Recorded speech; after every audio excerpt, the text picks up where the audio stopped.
রিভাব হবে। হ্যাঁ, আসসালামু আলাইকুম ওয়া রাহমাতুল্লাহি ওয়া বারাকাতুহু।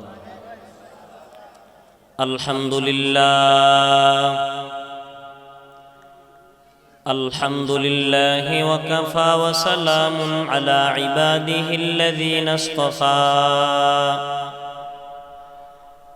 আম্মা বা'দ, فأعوذ بالله من الشيطان الرجيم. بسم الله الرحمن الرحيم.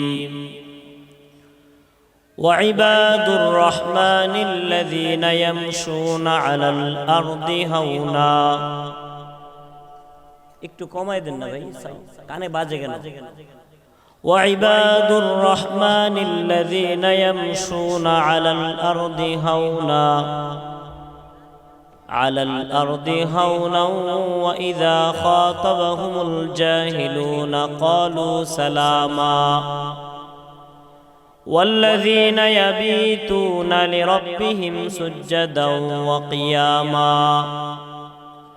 والذين يقولون ربنا اصرف عنا عذاب جهنم إن عذابها كان غراما. صدق الله العلي العظيم. قال رسول الله صلى الله عليه وسلم: يا أيها الناس أفشوا السلام وأطعموا الطعام وصلوا بالأرحام وصلوا في الليل والناس نيام فدخل الجنة بسلام أو كما قال عليه الصلاة والسلام. সকলে মহব্বতে দুরূদ ইব্রাহিম পড়ি। আল্লাহুম্মা সাল্লি আলা মুহাম্মাদিন ওয়া আলা আলি মুহাম্মাদ কামা সাল্লাইতা আলা ইব্রাহিম ওয়া আলা আলি ইব্রাহিম ইন্নাকা হামিদুম মাজিদ। আল্লাহুম্মা বারিক আলা محمد وعلى آل محمد كما باركت على إبراهيم وعلى آل إبراهيم إنك حميد مجيد. بلغ العلا بكماله كشف الدجى بجماله حسنت جميع خصاله صلوا عليه وآله. محبت সবাই পড়েন। বালাগাল উলা বিকামালিহি কাশাফাদ দুজা বিজামালিহি হাসনাত জামিউ খিসালিহি রূহে হুসনে মুস্তাফা रूहे हुस्ने मुस्तफा है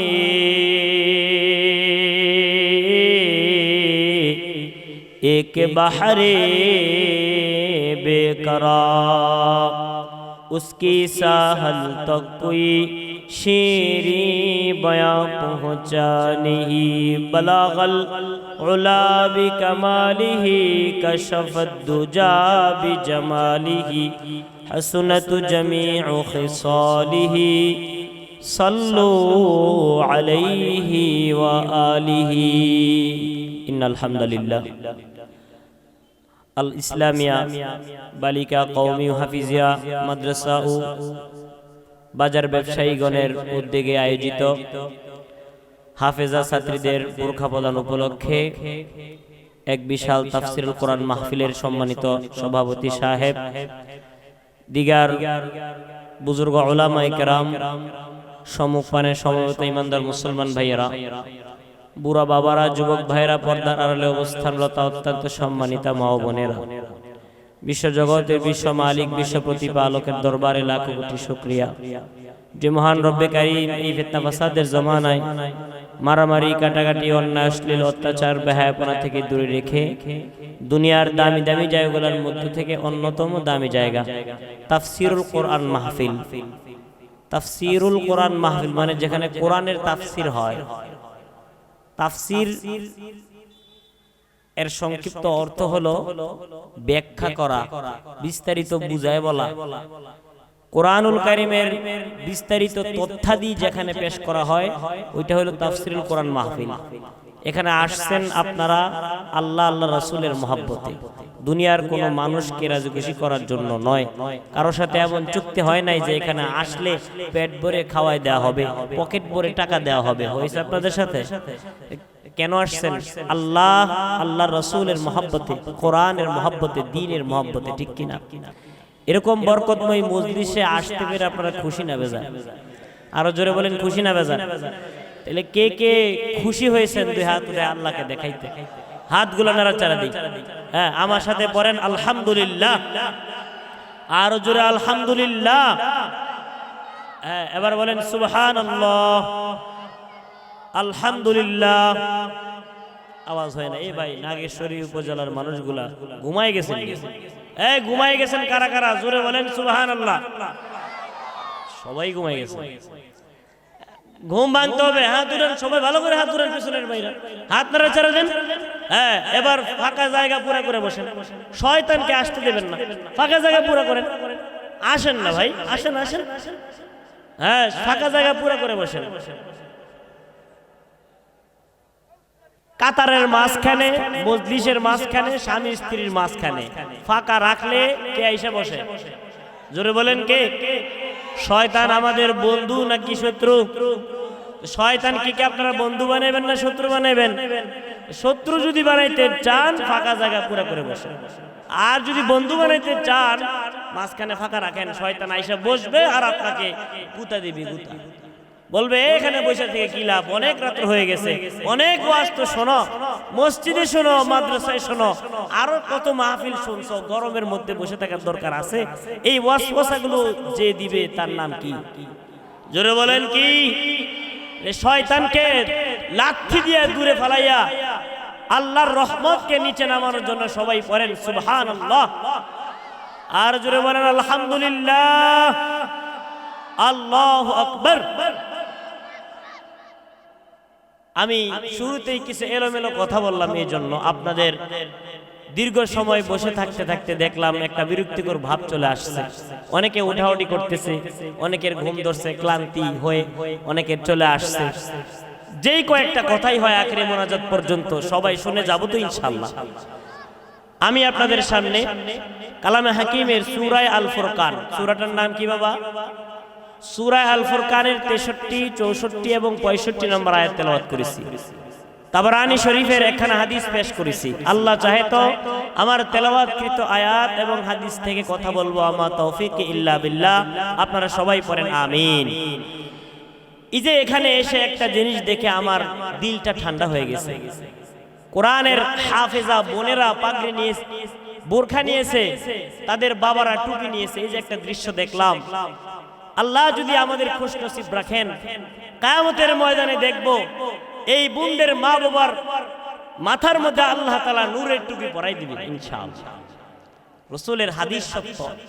আল্লাহর নবী বলেন, যারা আল্লাহর কোরআন তেলাওয়াত করে আল্লাহর কোরআনের হাফেজ হয়, আল্লাহর কোরআন যাদের সিনার মধ্যে ধারণ করে, যাদের সিনাটা কোরআনের জন্য খুলে যায়, যারা পরিশ্রম করে আল্লাহর কোরআন সিনার মধ্যে ধারণ করে, কিয়ামতের ময়দানে আল্লাহ তাআলা শুধু সেই হাফেজ এবং হাফেজাকে সম্মান দিবেন তা নয়, আল্লাহর নবী বলেন আল্লাহ পাক রব্বুল আলামিন কিয়ামতের ময়দানে কোরআনের হাফেজ এবং কোরআনের হাফেজার মা বাবা যারা আছে তাদেরকে এমন একটা নূরের টুপি পরাই দিবেন, এমন একটা নূরের টুপি বাবা, এমন নূরের টুপি সূর্যের আলোর চাইতে বেশি আলোকিত হবে, পূর্ণিমার চাঁদের চাইতে বেশি আলোকিত হবে ওই নূরের টুপি।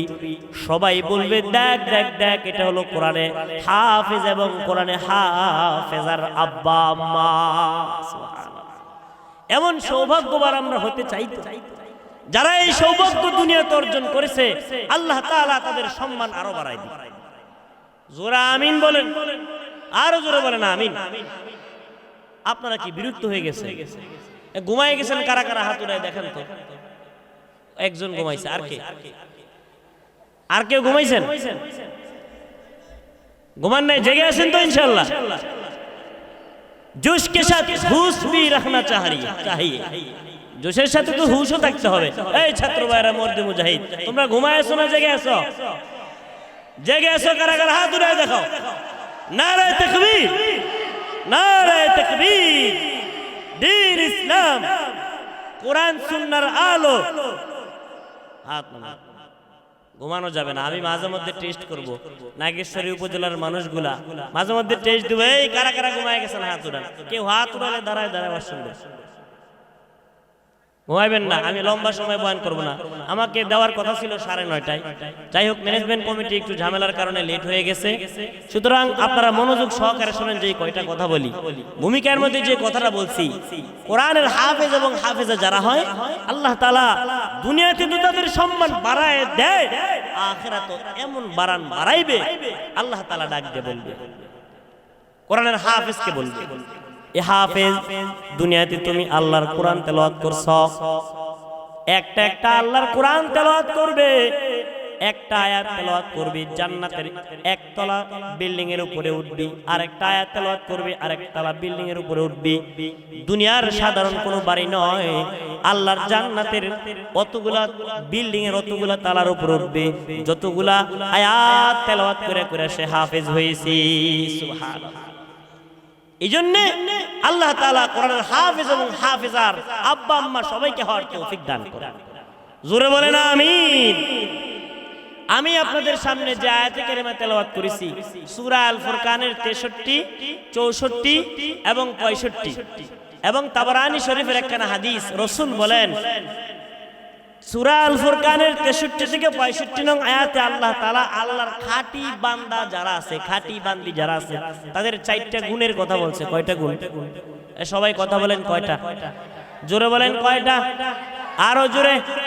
জোর হলো না? নির্বাচনের হাওয়া গায়ে লাগতেছে, জোর নাই। মিছিলের মধ্যে গেলে দি মিছিল করতে করতে লুঙ্গি খুলে যায়, তারপরে আমার ওইটা ওইটা কিনা দিনে মাহফিল আসলে আমরা কোথায় যাই কেন?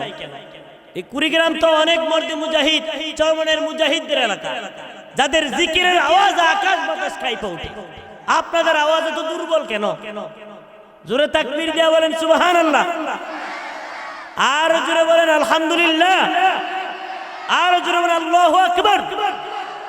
সজাগ থাকতে হবে। কয়টা গুণ? জোরে বলেন কয়টা? কোরআনের 4টা, আর হাদিসের মধ্যে আল্লাহ রাসূল বলছে 4টা। কয়টা হলো? জোরে বলেন কয়টা? আল্লাহ রাসূল বলেন যারা এই 8টা গুণে গুণান্বিত হতে পারবে ফাদাখালাল জান্নাতা বিসালাম, তারা নিশ্চিন্তে নিরাপদে জান্নাতে প্রবেশ করবে। আর জোরে বলেন সুবহানাল্লাহ। যেই গুণগুলা অর্জন করলে নিরাপদে নিশ্চিন্তে জান্নাতে যাওয়া যায়, ওই গুণগুলা আমাদের অর্জন করার দরকার আছে নি ভাই? মনোযোগ সহকারে শুনেন। আমি সরাসরি কোরআনের আয়াতের ভিতরে চলে যাচ্ছি, গুণগুলা বলবো। আল্লাহ তাআলা বলেন ওয়া ইবাদুর রহমান, রহমানের গোলাম যারা আমরা সবাই কার গোলাম? আর জোরে আল্লাহর নামটা বলেন, কার গোলাম? এই মেয়ারা নেতার নাম জোরে বলতে পারেন, নেত্রীর নাম জোরে বলতে পারেন, রবের নাম কি জোরে বলা যায় না? জোরে বলেন কার গোলাম? আরো জোরে বলেন কার গোলাম?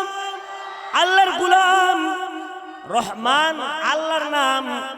আল্লাহ তাআলা বলেন ওয়া ইবাদুর রহমান, রহমানের গোলাম যারা, আল্লাযীনা ইয়ামশুনা আলাল আরদি হাওনা, তাদের 1 নাম্বার গুণ হলো তারা দুনিয়ার মধ্যে চলাফেরা করবে নত হইয়া, অহংকার করবে না। এই আয়াতের তাফসিরে কুরতুবিতে ইমাম কুরতুবী রাহমাতুল্লাহ আলাইহি বর্ণনা করেন। হাওনার ব্যাখ্যায় উনি লেখেন রহমানের গোলামের 1 নাম্বার গুণ হলো তারা কখনো অহংকার করতে পারবে না, অহংকার বিহীন ভাবে চলাফেরা করবি। দুনিয়ার মানুষ আমরা যারা এখানে বসে আছি, আমাদের ভিতরে অহংকার আছে না নাই? জোরে বলেন আছে না নাই? কারো ভিতরে সম্পদের অহংকার, কারো ভিতরে টাকা পয়সার অহংকার, কারো ভিতরে সৌন্দর্যের অহংকার, কারো ভিতরে ক্ষমতার অহংকার, কারো ভিতরে এক একজনের এক এক রকমের অহংকার। মানুষ যে বিষয়গুলা নিয়ে অহংকার করে এগুলা কি স্থায়ী না অস্থায়ী? এখন আছে তো একটু পরে নাই, ঠিক কিনা? টাকা নিয়ে যে অহংকার করে এমন অনেক টাকাওয়ালা আছে আজকে মাটির নিচে শুয়ে আছে। ক্ষমতা নিয়ে যারা অহংকার করে এমন অনেক ক্ষমতাবান আছে আজকে কবরে শুয়ে আছে। এমন অনেক ক্ষমতাবান আছে যাদেরকে জনগণ ফুলের মালা দিয়ে উঠায়, আবার জনগণ তাদেরকে জুতার মালা দিয়ে বাইরে নামায়, ঠিক কিনা? আর জোরে বলেন ঠিক কিনা? তাহলে মানুষ যেই বিষয়গুলা নিয়ে অহংকার করে এই বিষয়গুলা এখন আছে তো একটু পরে নাই। রহমানের গোলামের এক নাম্বার গুণ হলো রহমানের গোলাম জিন্দেগিতে কখনো অহংকার করতে পারবে না। অহংকার করা যাবে? একটা মানুষ দেখতে অনেক সুন্দর, অনেক টাকাওয়ালা, 5 ওয়াক্ত নামাজ পড়ে, কপালের মধ্যে কালো সেজদার দাগ আছে, লম্বা টুপি পরে, পাগড়ি পরে, মানুষ তাকে নামাজি বলে, কিন্তু দিলের ভিতরে যদি অহংকার থাকে ওই মানুষটাকে দুনিয়ার মানুষ তো পছন্দ করেই না, আল্লাহ তারে পছন্দ করে না, ঠিক কিনা? জোরে বলেন। এমন অনেক মানুষ আছে, মানুষ দেখলে কয় আসসালামু আলাইকুম, দেখলে কয় আসসালামু আলাইকুম, আর পিছন পিছন একটু আড়ালে গিয়া তাকে মানুষ বান্দির পোলা বলে বকা দেয়। জোরে বলেন ঠিক কিনা? কেন? কারণ তার ব্যবহারের কারণে, তার অহংকারের কারণে। যা টাকায় দেয় মূলত তারে দেয় না, তার প্রভাব প্রতিপত্তি আর অহংকারকে দেয়। জোরে বলেন কথা ঠিক কিনা? অহংকারী যে আছে, যে অহংকার করে, মানুষের উপরে জুলুম করে, অত্যাচার করে, নিজের সম্পদের বড়াই দেখায়, ক্ষমতার বড়াই দেখায়, টাকার বড়াই দেখায়, প্রভাব প্রতিপত্তির বড়াই দেখায়, দুনিয়ার মানুষ সামনে দেখলে কয় আসসালামু আলাইকুম, পিছনে গিয়া কয় বান্দির পুত, এর উপরে আল্লাহ ঠাড়াও বলে না। জোরে বলেন কথা ঠিক কিনা? আমার কথা অনেকের কাছে তিতা লাগতে পারে, কিন্তু কথাগুলো বাস্তব কিনা? মিয়া আমার নিজের চোখে দেখা। আমি যখন শহরে বেকা জামাতে পড়ি কিতাব বিভাগে, তখন তো ছোট অনেক, অনেকে হয়তো ভাবতে পারে কি অল্প বয়সের হুজুর নিয়ে আসছে। আলহামদুলিল্লাহ, আল্লাহ তাআলা আমাকে 3 জন সন্তান দান করছে।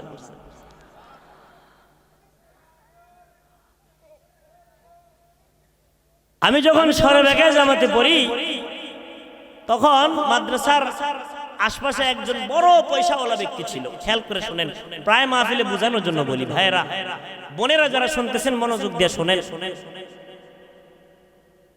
তো শুনলাম ওই পয়সাওয়ালা ব্যক্তি যে 5 ওয়াক্ত নামাজ পড়তো, কপালের মধ্যে সেজদার দাগ আছে, কোটি কোটি টাকার মালিক, তার অধীনস্থ অনেক লোক তার ফ্যাক্টরিতে কাজ করে, প্রভাবশালী এলাকা। ওই লোকটা মারা গেছে। তার জানাজা পড়ার জন্য অনেক মানুষ যাচ্ছে, মাদ্রাসা বন্ধ ছিল, আমিও তার জানাজা পড়ার জন্য যাচ্ছিলাম। যাওয়ার পথে তার ফ্যাক্টরিতে কাজ করে তার অধীনস্থ কর্মচারী অনেক মানুষ। তো পয়সাওয়ালারা মারা গেলে প্রভাব প্রতিপত্তি যারা দুনিয়ার মধ্যে আল্লাহ তাআলা কিছু পয়সা, কিছু ক্ষমতা দান করছে, এরা মারা গেলে দেখবেন অনেক মানুষ হয়, ঠিক কিনা? আমার কথা কেউ মাইন্ডে নেবেন না, বোঝানোর জন্য বলি, খেয়াল করে শুনেন। লোকটা যখন মারা গেছে আমি নিজেও তার জানাজায় যাচ্ছি। যাওয়ার পথে দেখলাম তার অধীনস্থ যে কর্মচারী যুবক পোলাপান, এরা তার জানাজায় যাচ্ছে আর তারা হাসতেছে, যেমন বিবাহের বরযাত্রী খাইতে যাইতেছে। একজনকে আমি জিজ্ঞাসা করলাম, ভাই তোমাদের মহাজন মারা গেছে, যার অধীনে তোমরা কাজ করো, এই লোকটা মারা গেছে, তোমরা এমন খুশি খুশি ভাব, কারণটা কি? আমার মালিক সাক্ষী, ছেলেটা বলতেছে, হুজুর মনটা অনেক শান্তি লাগতেছে, শালার পুতে মারা গেছে, অনেক খুশি হইছি। কেউ রাগ হয় না, ওই তার কথাটা আমি বলছি। সে বলতেছে, হুজুর অমুকের পুতে মারা গেছে, আমি অনেক খুশি হইছি। শুধু আমি না, আমাদের ফ্যাক্টরির প্রত্যেকটা কর্মচারী, তার অধীনস্থ প্রত্যেকটা লোক, এলাকার মানুষ পর্যন্ত মনে মনে খুশি। কেন? কয় নামাজ পড়তো, মাঝে মধ্যে বড় বড় পাঞ্জাবি পড়তো, প্রত্যেক বছর হজ করতো, উমরা করতো, দান সদকা করতো, কিন্তু অহংকার দেখাইতো, কথায় কথায় মানুষকে বকা দিত, কথায় কথায় কর্মচারীদেরকে ধমক দিত, এমনকি কর্মচারীদের বেতন ভাতা পর্যন্ত কাইটে দিত অন্যায়ভাবে। এমন পয়সাওয়ালা, জুলুম করেওয়ালা দুনিয়াতে আসে না। আপনাদের কুড়িগ্রাম নাগেশ্বরীতে নাই, আমাদের নারায়ণগঞ্জে বহুত আছে। লোকটা যখন নাকি মারা গেছে, তার অধীনস্থ কর্মচারী যারা তার খাটিয়া নিয়ে যাচ্ছে আর তারা তাকে বকা দিচ্ছে।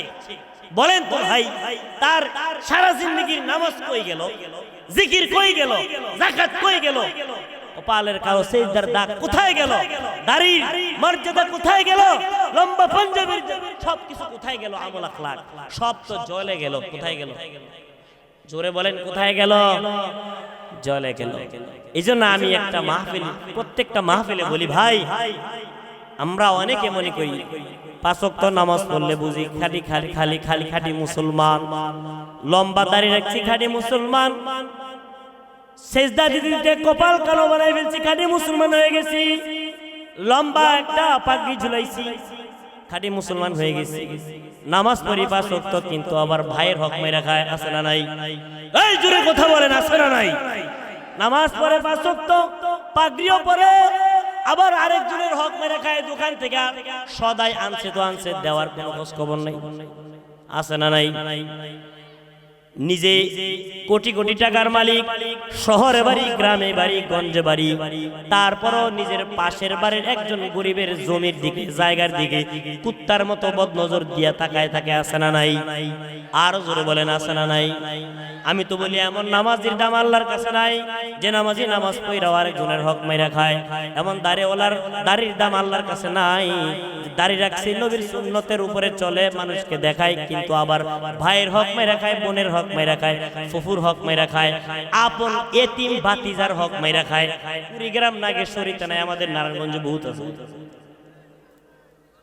এগুলা বললে কয় হুজুর তিতা ওয়াজ করেন না, খালি মিষ্টি মিষ্টি কথা কয়, মিষ্টি মিষ্টি কথা বলেন হুজুর, তিতা ওয়াজ মজা লাগে না। অথচ ইসলাম যে কোনটা, প্রকৃতপক্ষে সত্য যে কোন বিষয়গুলা আমরা বুঝিও না, বুঝানোর চেষ্টাও করি না, বুঝতে চাইও না। জোরে বলেন ঠিক কিনা? যে নামাজ পড়তেছে, নামাজ নিয়ে পড়ে আছে, প্রতিবেশীর যে হক আছে এই হক সে আদায় করে না।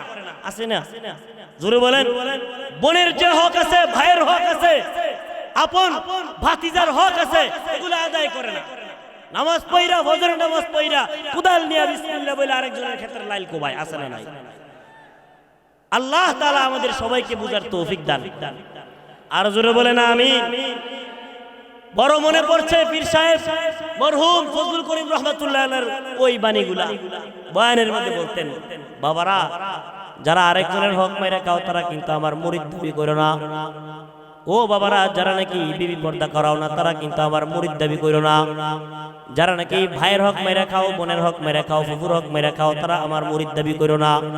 যারা ঘরের ভিতরে ল্যাংটা মেয়েদের গান বাজাও তারা আমার মুরিদ দাবি করো না। এজন্য ভাই দোস্ত বুজুর্গ, আমি সবাইকে উদ্দেশ্য করে বলবো, দিন মানতেছি কিন্তু আমার মৌলিক বিষয়গুলো আমি মানবো, ঠিক কিনা? অহংকার করবো না, মূল যে পয়েন্ট, অহংকার করবো না। মনে থাকবো তো ইনশাআল্লাহ? সর্বকালের সর্বশ্রেষ্ঠ মহামানব, মানবতার মুক্তির দূত, সরকারে দু আলম নবী সাল্লাল্লাহু আলাইহি ওয়াসাল্লাম, যার শানওয়ান আল্লাহর পরে, যার পায়ের ধুলার দাম আল্লাহর আরশের চাইতে বেশি, সুবহানাল্লাহ। সে সরকারে দু আলম নবী কোনদিন অহংকার করছে নাকি? একটা সাধারণ রাখাল, সাধারণ একটা হাবশী গোলাম শুনছে আল্লাহ নবী সাল্লাল্লাহু আলাইহি ওয়াসাল্লাম যুদ্ধের ময়দানে এক পাশে কামরা করছে, তাকে দেখার জন্য, একটা নজর দেখার জন্য গেছে। কামরার সামনে গিয়ে দাঁড়ায় রইছে। আল্লাহ নবীরে কোনদিন ওই রাখাল, গরিব রাখাল দেখে নাই। কামরার পাশে যায়া রাখাল দাঁড়ায় রইছে।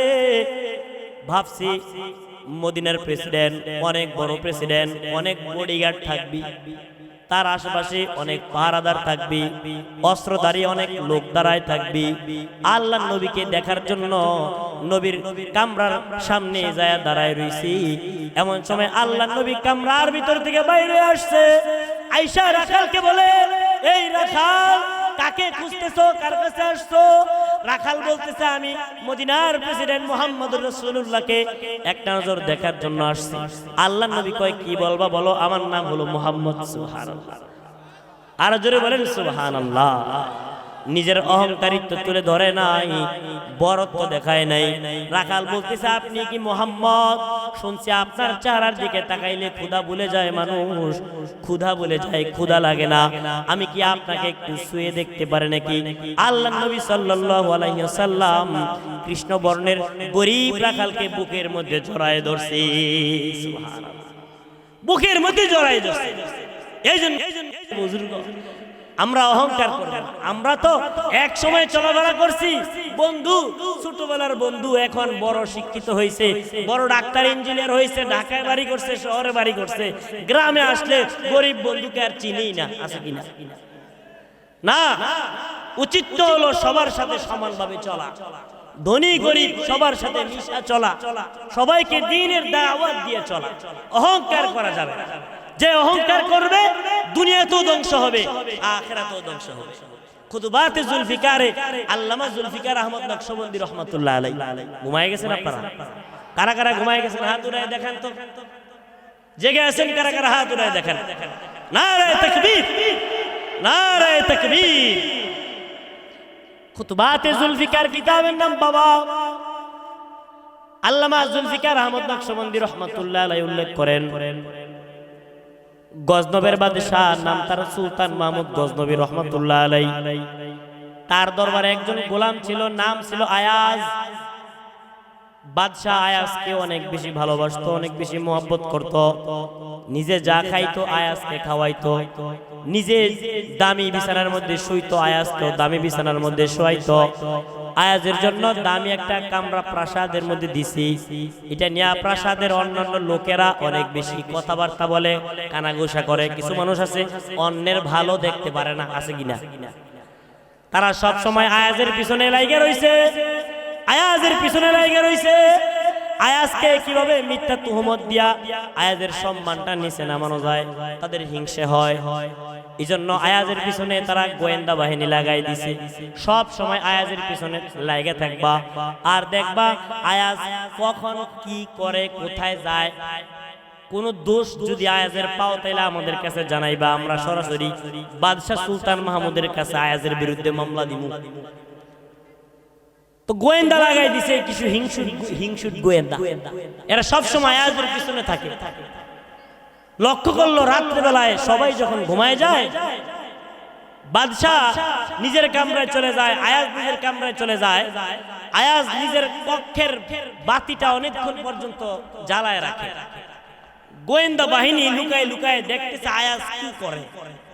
ছিদ্র দিয়া উকি দিয়া দেখতেছে গোলাম আয়াজ ঘরের ভিতরে একটা সিন্দুক কইলা, ওই সিন্দুকের ভিতর থেকে আরেকটা ছোট্ট সিন্দুক খুলছে। সিন্দুকটা কইলা অনেকক্ষণ পর্যন্ত সিন্দুকের দিকে তাকায় রইছে, সিন্দুকের দিকে অনেকক্ষণ পর্যন্ত তাকায় রইছে। তারা কয়েকদিন ফলো করলো, প্রত্যেকদিন রাত্রেবেলায় ঘুমানোর আগে আয়াজ তার ঘরের গোপন সিন্দুকটা কইলা ওই সিন্দুকের ভিতর থেকে আরেকটা সিন্দুক খুলে কইলা অনেকক্ষণ পর্যন্ত তাকায় থাকে, আবার রাইখা দেয়। তার একটা ইস্যু পাইছে, হিংসুকদের কাছে গিয়ে বলতেছে শোনো শোনো শোনো, একটা ইস্যু পাইছি। রাত্রেবেলায় সবাই যখন ঘুমায় যায়, আয়াজকে দেখলাম আয়াজ তার ঘরের ওই গোপন সিন্দুকটা খুইলা ওইটার ভিতর আরেকটা ছোট সিন্দুক, সিন্দুকের দিকে অনেকক্ষণ পর্যন্ত তাকায় থাকে, কিন্তু সিন্দুকের ভিতরে কি আছে দেখা যায় না। মনে হয় বাদশার ধনভাণ্ডার থেকে দামি কোনো ধন রত্ন আয়াজ ওখানে লুকায় রাখছে, যা কাউকে দেখতে দেয় না।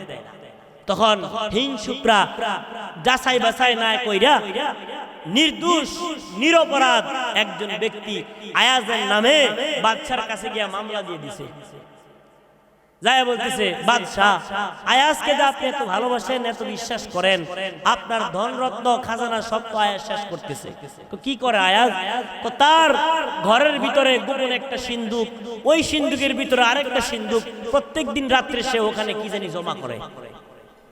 বাদশাহ বলতেছে আচ্ছা ঠিক আছে, বাদী বিবাদী দুজন আগামীকালকে উপস্থিত, সবকিছু উপস্থিত করবা। পরের দিন যখন নাকি রাজদরবার কায়েম হইল, সুলতান মাহমুদ গজনবী আয়াজকে ডাকতে বলতেছে আয়াজ শোনো, তোমার ঘরের ভিতরে কি একটা গোপন সিন্দুক আছে নাকি? আয়াজ বলতেছে আচ্ছা আছি। ওই সিন্দুকের ভিতরে আরেকটা সিন্দুক কহ। তখন বাদশাহ অন্যান্য লোকদেরকে বলছে, যাও আয়াজের ঘরের ভিতর থেকে সিন্দুকটা বাইর করে এখানে নিয়ে আসো। হিংসুক যারা আছে তারা আনন্দে লাফাইতেছে, আজকে আয়াজের বিচার হবে। আয়াজের ঘর থেকে সিন্দুক তুলে নিয়ে আসলো সকলের সামনে। আয়াজকে বলল, আয়াজ তোমার সিন্দুক তুমি নিজের হাতে খোলো।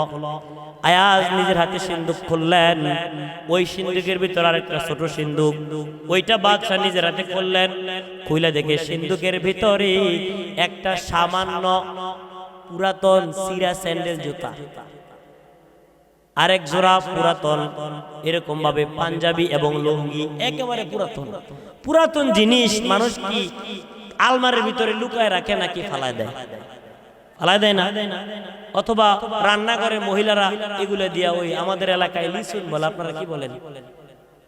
জি জি, হ্যাঁ, দোয়া মোছা করে, গরম জিনিস ধরে, আমাদের আঞ্চলিক ভাষায় লিসুনি বা লিসুন বলে। তো এগুলো দিয়ে এগুলো বানায়। আয়াজ এরকম পুরাতন সিরা জুতা, পুরাতন পাঞ্জাবি, পুরাতন লুঙ্গি, সিরা ফারা এগুলা নিয়ে সিন্ধুকের ভিতরে লুকায় রাখছে। প্রত্যেক দিন রাত্রে এগুলোই বা কেন দেখে? রহস্যমূলক একটা জিনিস না? আপনাদের কি মনোযোগ আছে? রাত্র গভীর হওয়ার কারণে বিরক্ত হচ্ছেন না? খেয়াল করে শোনেন, আমি 8টা গুণের কথা বলতেছি, মনে আছে আপনাদের? 1 নম্বর গুণ কি? অহংকার করা যাবে। এটার ভিতর থেকে কথা বলতেছি। আয়াজ, তুমি পুরাতন জিনিস ফালাই দিবা, পুরাতন জিনিস সিন্ধুকের ভিতর রাখছো কেন? এর উত্তর তুমি দাও। আয়াজ চোখের পানি ফালায় বলতেছে, বাদশাহ মহোদয়, এই রহস্য কোনোদিন কারো কাছে বলি নাই, বলার মতো জিনিস না। তারপরও আপনি যেহেতু বলার জন্য বলতেছেন, শুনেন। আমি যেদিন সর্বপ্রথম আপনার রাজপ্রাসাদে এসেছিলাম, গোলাম হয়ে আসছি, আমার পরনে দামি জুতা ছিল না, পরনে দামি পাঞ্জাবি ছিল না, দামি লুঙ্গি ছিল না। আপনি দয়া কইরা, ভালোবাসা, মোহব্বত কইরা আমার এই সিরা স্যান্ডেল জুতা খুইলা শাহী জুতা পরাইছেন। আপনি দয়া কইরা, ভালোবাসা সিরা পাঞ্জাবি খুইলা দামি পাঞ্জাবি পরাই দিছেন, সিরা লুঙ্গি খুইলা দামি লুঙ্গি পরাই দিছেন।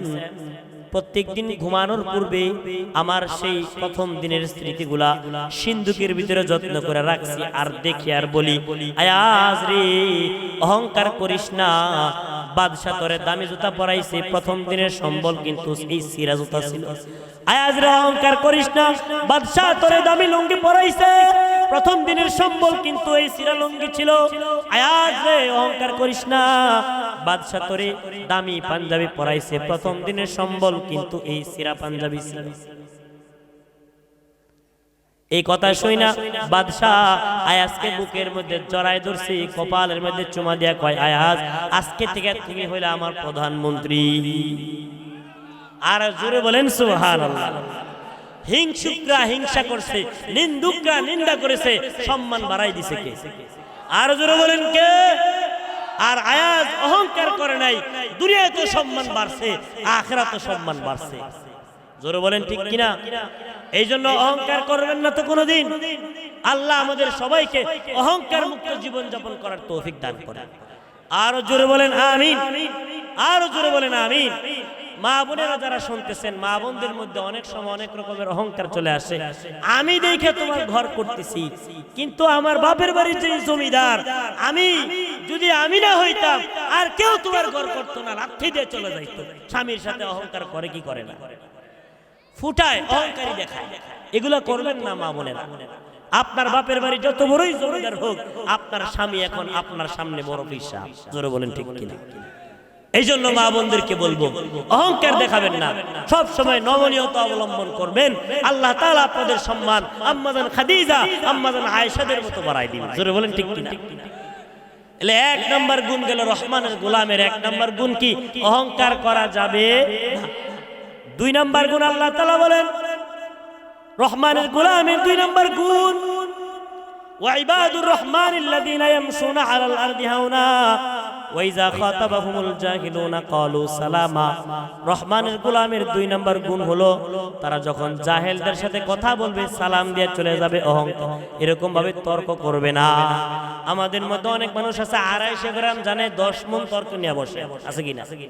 চার দোকানে বইসা 1 কাপ চা নেয়, 1 কাপ বিড়ি নেয়, বইসা বড় বড় মন্তব্য করে, হুজুরা দেশটা খাইছে। জোরে বলেন ঠিক কিনা? আরো জোরে বলেন ঠিক কিনা? বড় বড় মন্তব্য বসছে, একটু পরে আওয়ামী লীগের বদনাম, একটু পরে বিএনপির বদনাম, বসে বসে হ্যাঁ থেকে খায় 1 কাপ চা, হ্যাঁ থেকে একটা পান, হ্যাঁ থেকে একটা চা, হ্যাঁ থেকে একটা বিড়ি, আছে কিনা? আর মানুষের সাথে তর্ক করে ঝগড়া বাঁধায়। এই সমস্ত পণ্ডিত যারা আছে বৈশা বৈশা বড় বড় পণ্ডিতই কথা বলে, তর্ক করে, মাদ্রাসা নিয়ে কথা বলে, মসজিদ নিয়ে কথা বলে, আলেমদেরকে নিয়ে কথা বলে, যারা কোরআন সুন্নাহ অনুযায়ী চলে, নবীর সুন্নাত অনুযায়ী চলে, দাড়ি টুপি পরে, এদেরকে দেখলেই হিংসুক কথা বলে, এদেরকে দেখলেই চুপ টিটকারি মারে, এদেরকে দেখলেই হুজুরদেরকে দেখলে, ছাত্রদেরকে দেখলে, ইমাম সাহেব মুয়াজ্জিনদেরকে দেখলে টিটকারি করে, আসে না নাই? এই সমস্ত পণ্ডিত যারা আছে আল্লাহর কোরআনের ভাষায় তারা হলো জাহেল। তারা কি? জোরে বলেন কি? জাহেল। এই সমস্ত জাহেল যারা জাহেলদের সাথে তর্ক না কইরা সালাম দিয়ে চলে যাবে, কার বিধান? আরো জোরে বলেন কার বিধান? মনে থাকবে তো ইনশাআল্লাহ? আপনি তাকে একটা জিনিস বুঝাইতে গেছেন, সে বুঝে না, উল্টা আপনাকে তর্ক দেয়। তখন যখন দেখবেন সে বুঝতেছে না, তর্ক দিয়া আরো ঝামেলা সৃষ্টি করে, বলবেন আসসালামু আলাইকুম ভাই, তুমি বেশি জানো, আমি কম জানি, আমি চলে যাই। এটা হলো বুদ্ধিমানের কাজ। মূর্খদের কাজ তর্ক বাজায় ঝগড়া করা, আর বুদ্ধিমানের কাজ হলো সালাম দিয়ে চলে আসা। এটা কার বিধান? আরো জোরে বলেন কার বিধান? তাহলে তর্ক করবেন। আল্লাহ তাআলা বলেন ওয়াইজা খাতাবাহুমুল জাহিলুনা ক্বালু সালামা। রহমানের খাঁটি গোলাম যারা, তাদের 2 নম্বর গুণ হলো জাহেলদের সাথে যখন কথা বলবে সালাম দিয়ে চলে আসবি। রহমানের গোলামের 3 নম্বর গুণ মনে আছে আপনাদের? কোন পয়েন্টে কথা বলতেছি? কয়টা গুণে গুণান্বিত হওয়ার কথা বলছে? হ্যাঁ, নিশ্চিন্তে নিরাপদে জান্নাতে যাওয়ার জন্য এই গুণগুলো। 3 নম্বর গুণ হলো আল্লাহ তাআলা বলেন ওয়াল্লাযীনা ইয়াবিতুনা লিরাব্বিহিম সুজদাও ওয়া কিয়ামা। রহমানের গোলামের 3 নম্বর গুণ হলো তারা আল্লাহ পাকের কুদরতি কদমে সিজদা দিয়া এবং দাঁড়ায় দাঁড়ায় নামাজ পড়া, রুকু দিয়া রাত্র কাটাইবি। ওয়াল্লাযীনা ইয়াবিতুন, অতিবাহিত করবে যারা, লিরাব্বিহিম সুজদাও ওয়া কিয়ামা, তাদের রাতগুলা আল্লাহর কুদরতি কদমে সিজদা দিয়া এবং দাঁড়ায় দাঁড়ায় নামাজ পড়ে। সুবহানাল্লাহ। এই আয়াতের ব্যাখ্যায় ইমাম কুরতুবী রাহমাতুল্লাহ আলাইহি বর্ণনা করেন, এখানে আল্লাহ তাআলা সারা রাত দাঁড়ায় নামাজ পড়ার কথা কয় নাই, সারা রাত দাঁড়ায় এরকম ভাবে দাঁড়ায় থাকার কথা কয় নাই, সারা রাত সিজদা দেওয়ার কথা কয় নাই। অর্থাৎ আল্লাহকে রুকু সিজদা দেওয়া নিয়মিত, অর্থাৎ 5 ওয়াক্ত নামাজ পড়া করব তো ইনশাআল্লাহ। আমরা অনেকে আছি, কেউ আছে সাপ্তাহিক মুসল্লি, শুধু শুক্রবারে ভরে, আছে কিনা?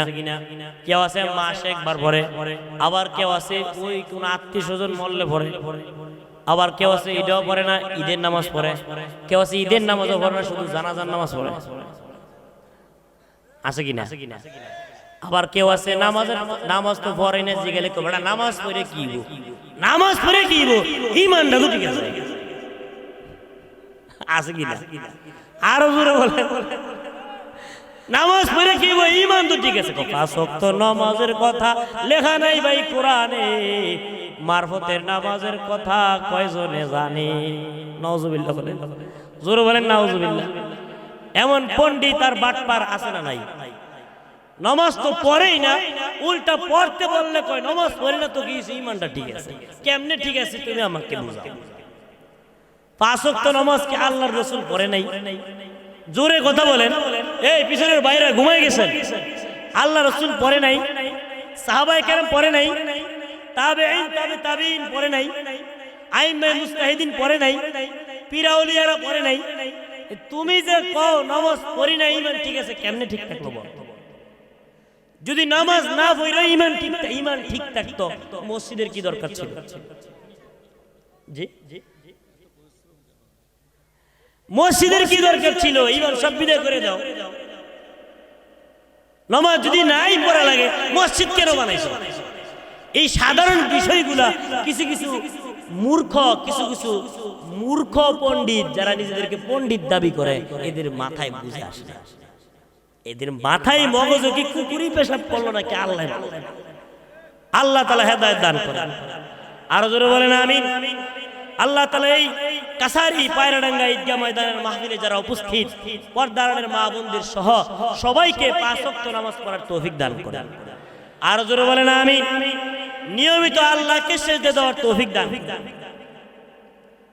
খুতবাতে জুলফিকারে নামাজের বিষয় বর্ণনা করতে গিয়ে আল্লামা জুলফিকার আহমদ নকশবন্দি রাহমাতুল্লাহ আলাইহি বিরক্ত হচ্ছেন না তো আপনারা? একটা উদাহরণ দিব। উনি উল্লেখ করেন আল্লাহ নবী সাল্লাল্লাহু আলাইহি সাল্লামের কাছে একজন সাহাবী আসছে একটা নালিশ নিয়া বলেন আয়েশা বলতেছে, ওগো সরকার, আপনার দরবারে একটা নালিশ নিয়ে আসছি, বিচার নিয়ে আসছি। আল্লাহর নবী কয়, কিসের বিচার, কিসের নালিশ? সাহাবী বলতেছে, আমার বাড়িতে একটা উট আছে, উটের বিরুদ্ধে বিচার নিয়ে আসছি। কারণ আপনি তো শুধু মানব জাতির নবী না, আপনি কুল কায়নাতের পয়গম্বর, সকলের নবী বানাইয়া আল্লাহ আপনাকে দুনিয়াতে পাঠাইছে। সুবহানাল্লাহ বলেন। ওগো সরকার, আমার বাড়িতে একটা উট আছে, যাকে আমি লালন পালন করি, খাওয়া দাওয়া করাই, আমার প্রয়োজনের কাজপত্র বোঝা বহন করাই, তাকে দিয়ে আমি চাষাবাদ করি। কিন্তু রাত্রবেলায় যখন হয়, আমার উটটা আমার দরজার সামনে আইসা, জানালার সামনে আইসা, গোয়ালের ভিতরে তাইকা এমন ভাবে চিল্লা ফাল্লা করে, তার আওয়াজের চিৎকারের চেঁচামেচির কারণে আমি শান্তিতে ঘুমাইতে পারি না। আপনার বাড়ির পাশে যদি গোয়ালঘর থাকে, আপনার গৃহপালিত গরুটা যদি, ভেড়াটা বকরিটা যদি সারা রাত্র বেমায় ডাকাডাকি করে, ঘুমাইতে পারবেন? আল্লাহর নবী গো, আমার উটটা চেঁচামেচি করে আমি ঘুমাইতে পারি না। আমি তারে অনেক মারধর করেছি, অনেক বুঝাইছি, আমার কথা বুঝে না, আমার মারধরও কাম হয় না। আমি অতিষ্ঠ হয়ে আপনার কাছে বিচার দিছি, আপনি উটটারে একটু বুঝাই দেন, বিচারটা করে দেন। সুবহানাল্লাহ। আল্লাহর নবী সাল্লাল্লাহু আলাইহি ওয়াসাল্লামের বিচার করার ক্ষমতা আছে না নাই? আরো জোরে বলেন, আছে না নাই? আল্লাহর নবী বলছে, ঠিক আছে, বাদী বিবাদী দুজন উপস্থিত হতে হবে, বাড়ি থেকে যাইয়া তাকে দইরা নিয়ে আসো। সাহাবী যাইয়া আল্লাহর নবী সাল্লাল্লাহু আলাইহি ওয়াসাল্লামের আদেশ অনুযায়ী উটের গলার রশির মধ্যে দইরা বলতেছে, আয় আয় আয়, আল্লাহর নবী আজকে তোর বিচার করবে। তাই না, উটটাকে নবীর দরবারে নিয়ে আসছে। উট আল্লাহর নবীর চেহারার দিকে তাকাইয়া, আল্লামা জুলফিকার আহমদ নকশবন্দি রাহমাতুল্লাহ আলাইহি কিতাবে লেখেন, আল্লাহর নবীর চেহারার দিকে তাকাইয়া হাঁটু গাইরা বসে গেছে। সুবহানাল্লাহ। উটকে আল্লাহর নবী জিজ্ঞাসা করে, কিরে উট, তোর মালিক কি ঠিক মতো তোরা খাওয়ায় না? উট মাথা নাড়াইতেছি, তোর মালিক কি তোরে ঠিক মতো অসুখ বিসুখ হইলে চিকিৎসা করায় না? কয় হ্যাঁ। তোর কি বেশি কাজ কর্ম করায়, বোঝা বেশি বহন করায়? উট মাথা নাড়ায়। তারপরও কেন তুই তোর মালিকের সাথে বেয়াদবি করিস? রাতের বেলায় তোর মালিক রেখেন ঘুমাইবার দেশ না? উট আল্লাহর কাছে বলতেছে, আল্লাহ, আপনার দুস্থ আমার কাছে, আল্লাহ আপনার দুস্থ আমার কাছে জবাব চাইতেছে, আমার জবানটা আপনি খুলে দেন। আরো জোরে বলেন সুবহানাল্লাহ। উটের জবান খুলে দেওয়ার ক্ষমতা আসেনি আল্লাহ? আরো জোরে বলেন, আছে না নাই? আল্লাহ তাআলা উটের জবানটা খুলে দিছে। উট আল্লাহর নবীর সাথে কথা বলতেছে আর বলতেছে, ওগো সরকার, আমার মালিক যা বলছে, যা অভিযোগ দিয়েছে সব সত্য। আমার মালিক যা বলছে সব সত্য। আমার মালিক আমাকে ঠিক মতো খাওয়ায়, ঠিক মতো লালন পালন করে, সব ভরণ পোষণ ঠিক মতো দেয়। রসুল কয়, তারপরও কেন বেয়াদবি করো? উট বলতেছে, ওগো সরকার, আমার মালিক সারাদিন খেতে খামারে কাজ করে, খেজুরের বাগানে কাজ করে, রাত্রে বেলায় যখন সন্ধ্যায় ঘরে আসে, ক্লান্ত শরীর নিয়ে কোনো মতে মাগরিবের নামাজটা পইরা আমার মালিক যখন বিছানায় যায়, ইশারের নামাজ না পইরা ঘুমায় যায়, আমি ডাকতে থাকি আর বলতে থাকি, ও আমার দুনিয়ার মনিব, উঠো, নাইলে আসমানের মনিব আল্লাহ তোমাকে কিন্তু ইশারের নামাজ না পড়ার কারণে জাহান্নামের আগুন দিয়া জ্বালাইবি। দেখেন তো, একটু চিন্তা করে, একটা উট যার না কোনো আছে জান্নাত, না আছে জাহান্নাম, তার ভিতরে মালিকের ভয়, তার ভিতরে জাহান্নামের ভয়, কিন্তু স্রষ্টার সৃষ্টির শ্রেষ্ঠ জীব মানুষ হইয়া আমরা বলি নামাজ পড়লে কি নামাজের কি দরকার?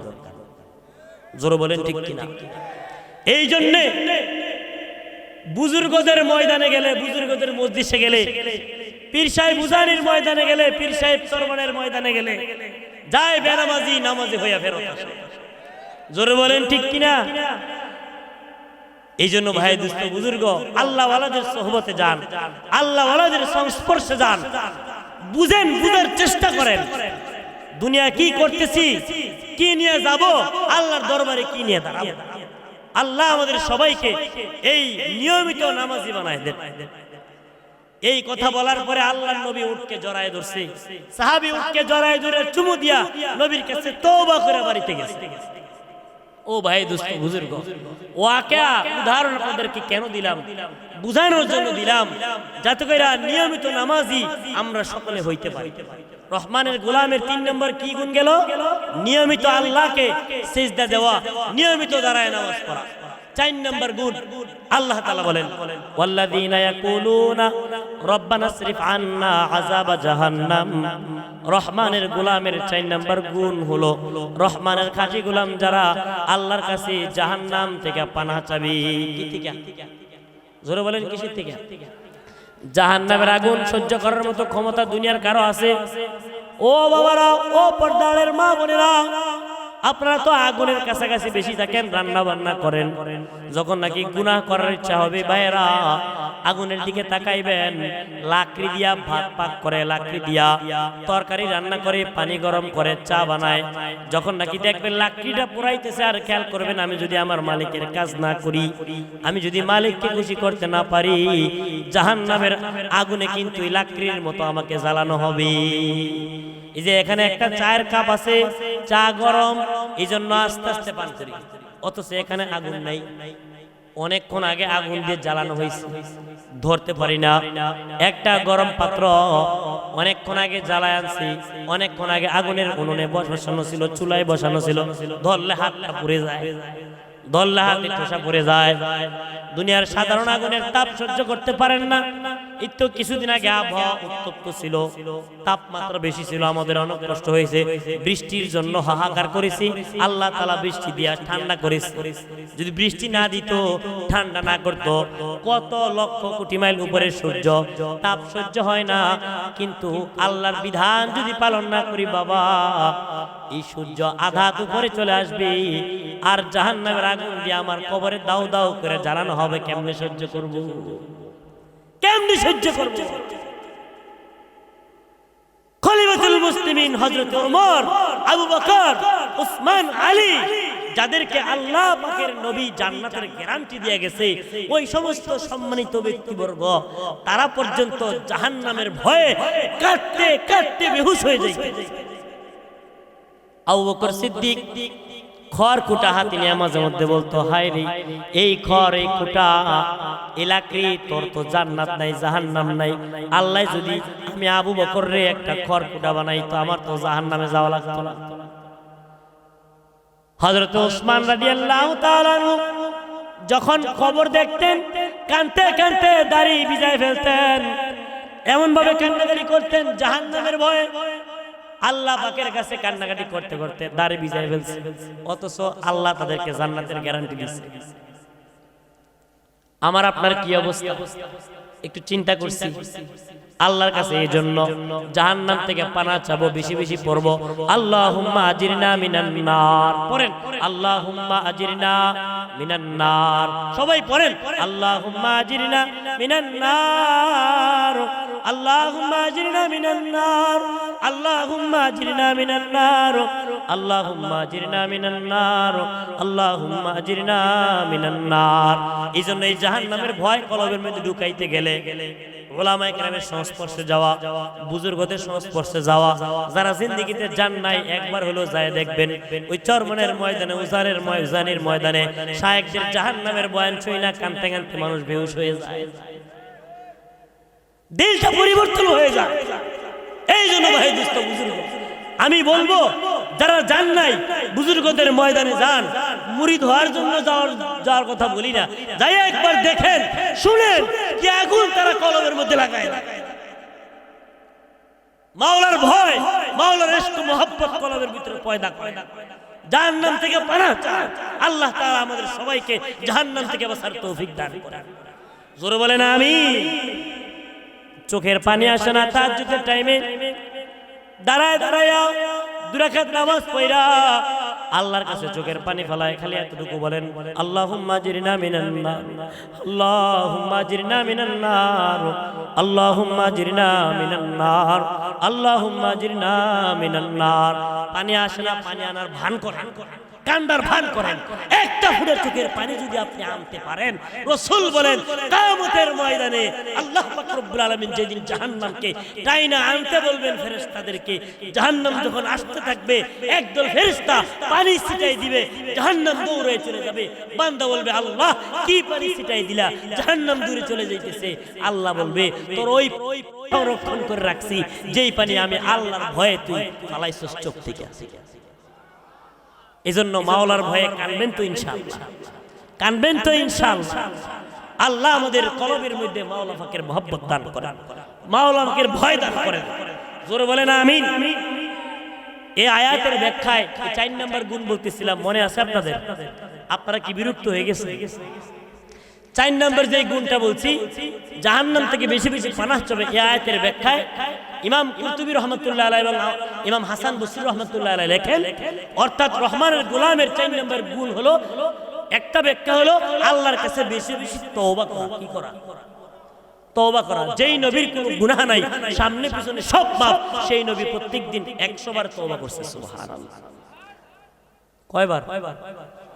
আমার আপনার গুনাহ কম না বেশি? তাহলে আমার আপনার তওবা কম করা দরকার না বেশি করা দরকার? রাতের বেলায় বাবা ঘুমানোর পূর্বে একটা মুরাকাবা করবেন, বালিশের সাথে মাথাটা লাগাইয়া চিন্তা করবেন সকাল বেলায় ঘুম থেকে ওঠার পর্যন্ত এখন শোয়া পর্যন্ত কয়টা গুনাহ করছেন, কয়টা ভালো কাজ করছেন। যদি দেখেন আপনার গুনাহের সংখ্যা বেশি, চোখের পানি ফেলায় তওবা কইরা মাওলার দরবারে তওবা কইরা তারপরে ঘুমান। আল্লাহ না করুক ঘুমের মধ্যে যদি মরণ হয়, ঈমানের মৃত্যু নসিব হবে না। এইজন্য ভাই দুস্থ বুজুর্গ, জাহান্নাম থেকে পানাহ চাবেন, বেশি বেশি তওবা করবেন, প্রত্যেকদিন কমপক্ষে 100 বার পড়বেন আস্তাগফিরুল্লাহ। কি পড়বেন?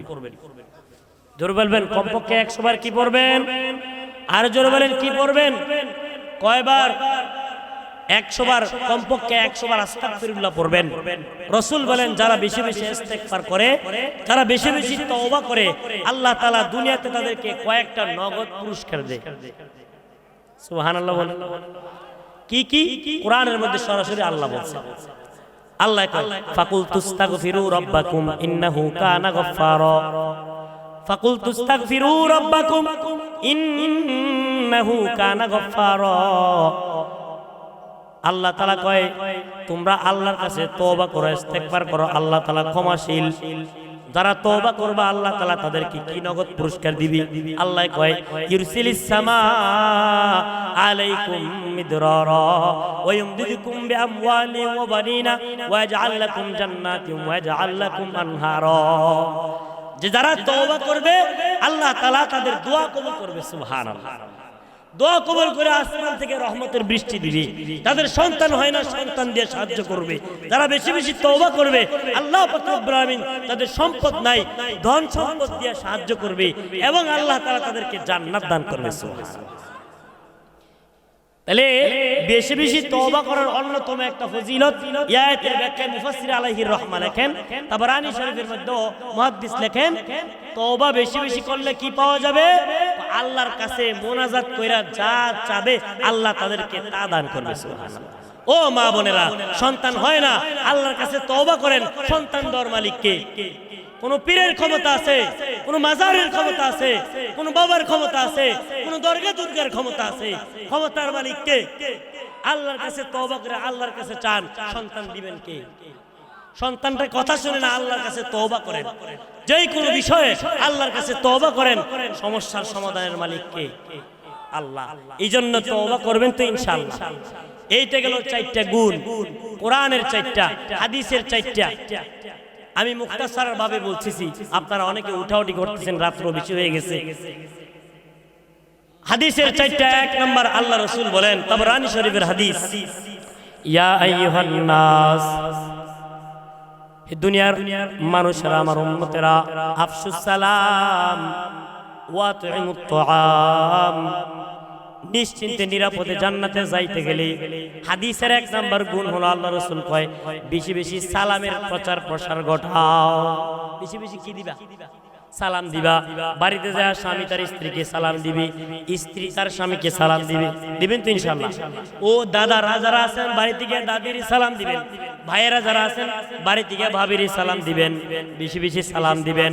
আপনার চাইতে বয়সে ছোট যারা তাদেরকেও সালাম দিবেন, বড় যারা আছে তাদেরকেও সালাম দিবেন ইনশাআল্লাহ বলেন।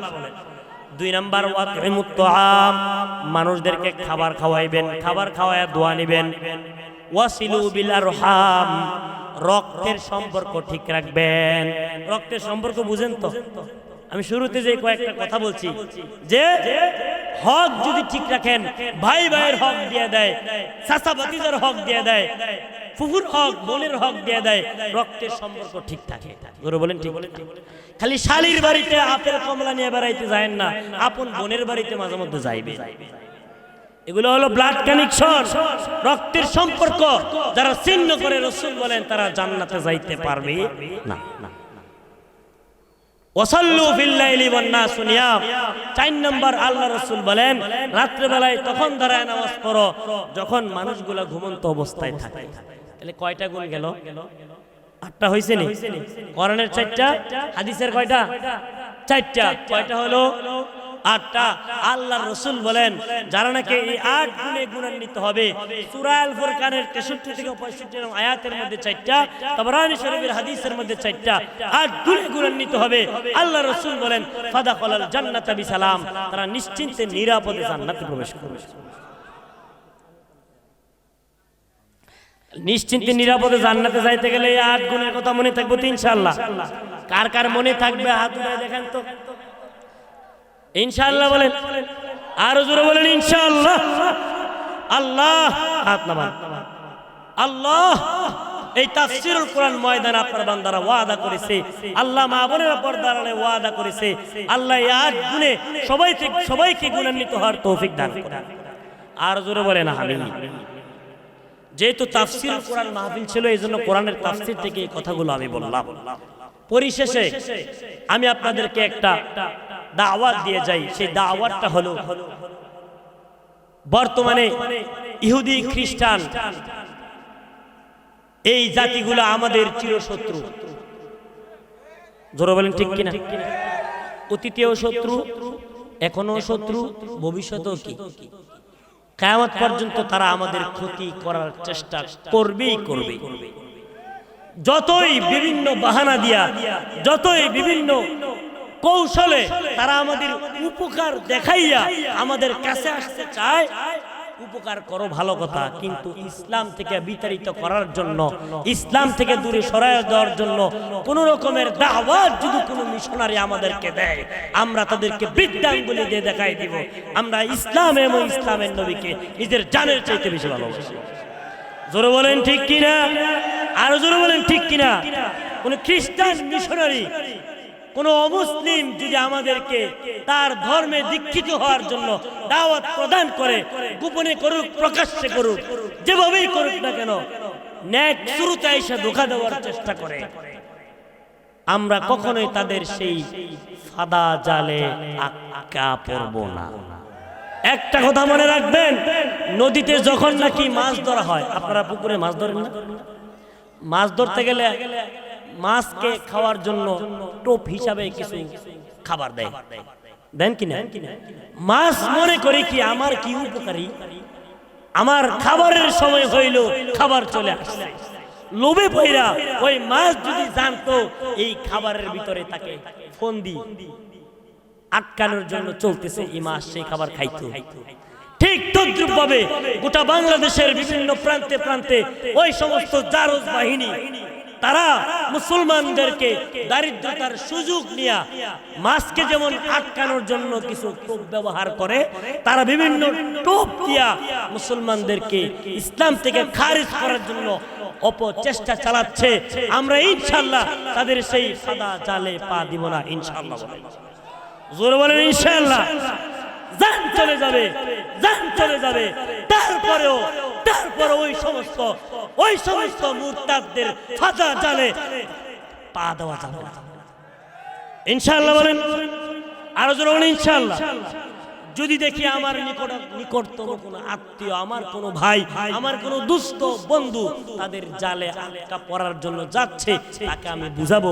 সে যদি উল্টা আমাকে দাওয়াত দেয়, আমি যদি তাকে বুঝাইতে নাই পারি, অন্তত পক্ষে আমি তার ফাঁদে পা দেব না।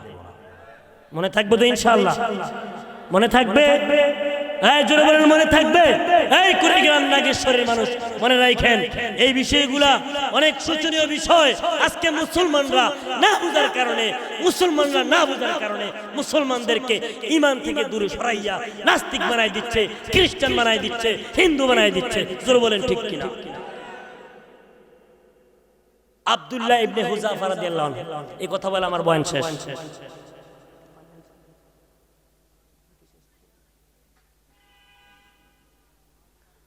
আপনারা কি বিরক্ত হচ্ছেন? আব্দুল্লাহ ইবনে হুযাফা রাদিয়াল্লাহু আনহু একজন বীর মুজাহিদের উদাহরণ দিয়ে আমার বয়ান শেষ করে দিব। শুনবেন তো ইনশাআল্লাহ? কারা কারা না শুনে চলে যাবেন হাত উঠায় দেখান।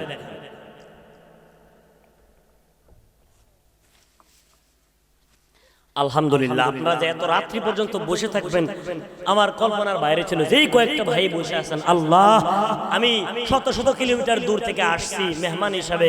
আল্লাহ, রসুল, আপনার রসুল বলেছে মুসাফিরের দোয়া আপনি ফেরত দেন না। আমি মুসাফির দোয়া করতেছি, যেই ভাইয়েরা বসে রয়েছে, যেই বোনেরা বসে রয়েছে, আল্লাহ সবাইকে আপনি একসাথে আপনার জান্নাতে বসার তৌফিক দেন। জোরে বলেন আমিন। আমার কথা শেষের দিকে, আব্দুল্লাহ ইবনে হুযাফা রাদিয়াল্লাহু আনহু উমর রাদিয়াল্লাহু আনহু খেলাফত আমলে ওনাকে সেনাপতি বানাইয়া উমর রাদিয়াল্লাহু আনহু হাতে গোনা কয়েকজন সৈন্য দিয়া খ্রিস্টানদের বিরুদ্ধে হাজার হাজার খ্রিস্টানদের বিরুদ্ধে একটা যুদ্ধ পাঠাইছে। আল বিদায়া ওয়ান নিহায়া সহ অনেক তাফসীরের কিতাবের মধ্যে আসছে ঘটনাটা। আব্দুল্লাহ ইবনে হুযাফা রাদিয়াল্লাহু আনহু ঘটনাক্রমে ওনার সঙ্গী সাথীদেরকে সহ ওই খ্রিস্টান বাদশার কাছে ধরা পড়ছে, যুদ্ধের ময়দানে বন্দী হয়ে গেছে। সংক্ষিপ্ত আকারে বলতেছি, যখন নাকি যুদ্ধের ময়দানে বন্দী হইয়া আব্দুল্লাহ ইবনে হুযাফা রাদিয়াল্লাহু আনহু সাহাবায়ে কেরামদেরকে সাথে নিয়া ওই খ্রিস্টান বাদশার কাছে বন্দী হয়ে গেছে। যাওয়ার পরে খ্রিস্টান বাদশা আব্দুল্লাহ ইবনে হুযাফাকে বলতেছে, এই আব্দুল্লাহ ইবনে হুযাফা, তোমাদের সাহস তো কম না, হাজার হাজার সৈন্যের মোকাবেলায় মাত্র হাতে গোনা কয়েকজন লোক চলে আসছো, কিসের বলে আসছো?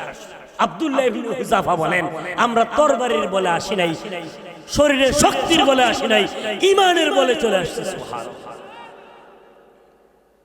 বাদশা আব্দুল্লাহ ইবনে হুযাফা রাদিয়াল্লাহু আনহুর সামনে তারা একজন সহযোদ্ধা সাহাবীকে নিয়া তেলের মধ্যে ভাইজা দিছে, ফুটন্ত তেলের মধ্যে ভাজছে, আর বলতেছে এখনো সময় আছে, আব্দুল্লাহ খ্রিস্টান ধর্ম গ্রহণ করো, নতুবা তোমাকেও ফুটন্ত তেলের মধ্যে দিয়ে দেওয়া হবে। আব্দুল্লাহ ইবনে হুযাফা চোখের পানি ফেলাইতেছে। বাদশা ভাবতেছে, কান্দো কেন? কান্দতেছি এই জন্য, আমার যেই ভাইকে এই মুহূর্তে আপনি তেলের মধ্যে ভাজলেন, এই ভাই একসাথে আমার সাথে বড় হয়েছে, একসাথে যুদ্ধের ময়দানে গেছি, আফসোস সে এই তেলে ভাজতে ভাজতে এই তেলে ভাজা হইয়া আল্লাহর জান্নাতে আমার আগে চলে গেছে, আমি এখনো পর্যন্ত যাইতে পারিনি। আরেকজনকে তার সামনে শুলে চড়াই দিছে। তারপর আব্দুল্লাহ ইবনে হুযাফা ঈমান থেকে দূরে সরে না। একজন আইসা পরামর্শ দিল, বাদশা মহোদয় একটা কাজ করেন, এমনি কাজ হবে না, তাকে বন্দী রাখেন। সংক্ষিপ্ত আকারে বলতেছি, 40 দিন। কয়দিন? জোরে বলেন কয়দিন? 40 দিন পর্যন্ত তাকে একটা বদ্ধ জেলখানায় কোনো খাবার দাবার দেওয়া যাবে না, কোনো কিছু দেওয়া যাবে না। এবং এই জেলখানার ভিতরে একজন সুন্দরী রূপসী রূপবতী ললনা সুন্দরী নারীকে ঢুকাই দিবা, যাতে করে জেনার মধ্যে লিপ্ত হইয়া তার ঈমানটা চলে যায়। নাউজুবিল্লাহ বলেন, আর জোরে বলেন নাউজুবিল্লাহ। এখনকার মুসলমান ছেলেপেলেদের ঈমান কেন হরণ করা যায়? কারণ এখনকার মুসলমান ছেলেপেলেরা জেনাকে সহজভাবে গ্রহণ করছে। রাগ হইতেছেন মনে আমার কথা?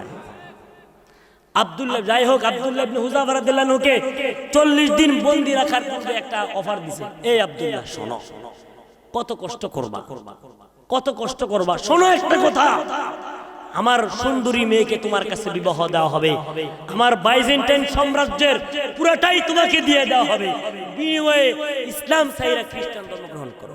আব্দুল্লাহ ইবনে হুযাফা থুতু দিছে, তোমার প্রস্তাবের উপর আমি থুতু নিক্ষেপ করলাম, আমার জান একটা না, যদি 1000 জান, আমার 1000টা জান যদি আল্লাহ দেয়, সবগুলো জানকে আল্লাহর রাস্তায় কুরবানি করার জন্য আমি আব্দুল্লাহ ইবনে হুযাফা প্রস্তুত। সুবহানাল্লাহ। কি হইল?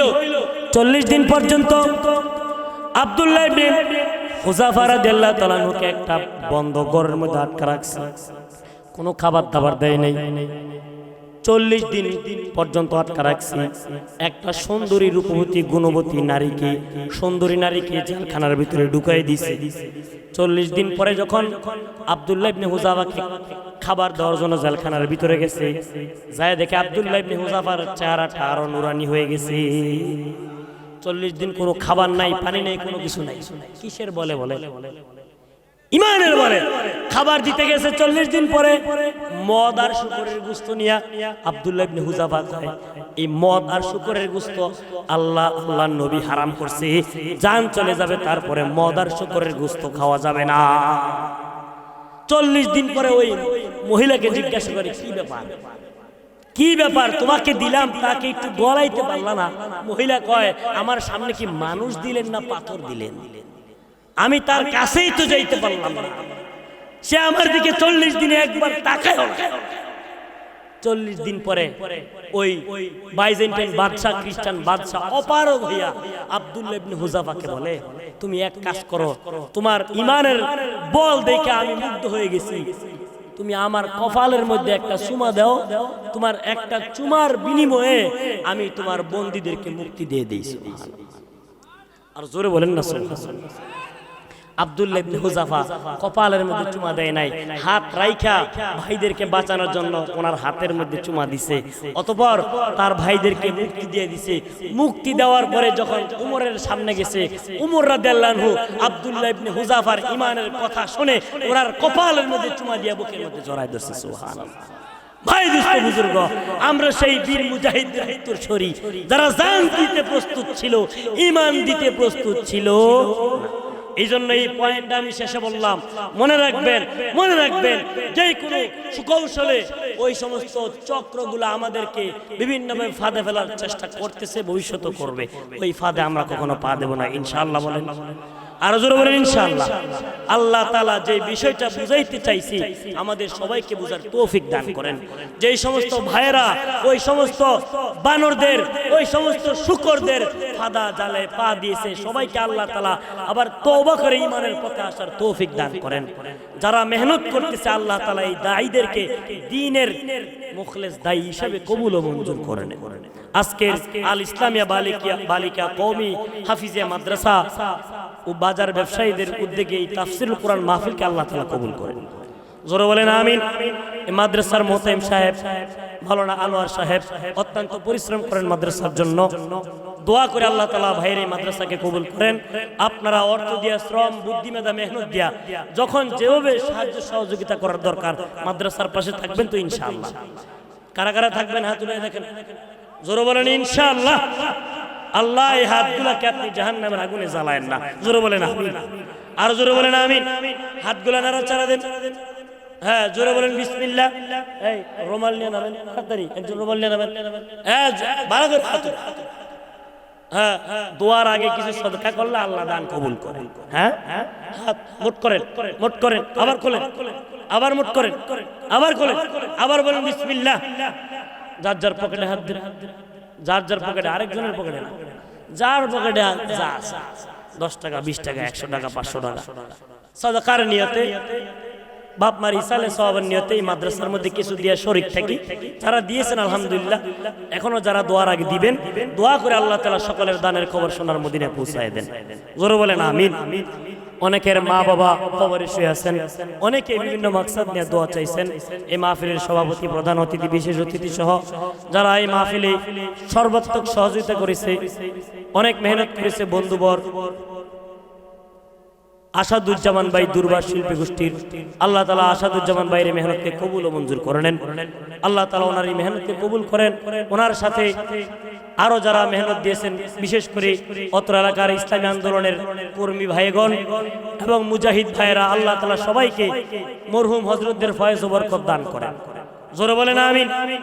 আমি একটা কথা বলবো, ইসলামী আন্দোলনের ভাই যারা আছেন এলাকার মধ্যে সব সময় মুজাহিদ ভাইয়েরা মুজাহিদের মতো কাজ করবেন। বিশেষ করে দাওয়াতি যেই কাজগুলো আছে আপনারা সুন্দরভাবে চালাবেন এবং সবক নিয়মিত আদায় করবেন। আল্লাহ তাআলা ভাইদের মেহনতকে কবুল করে নেন।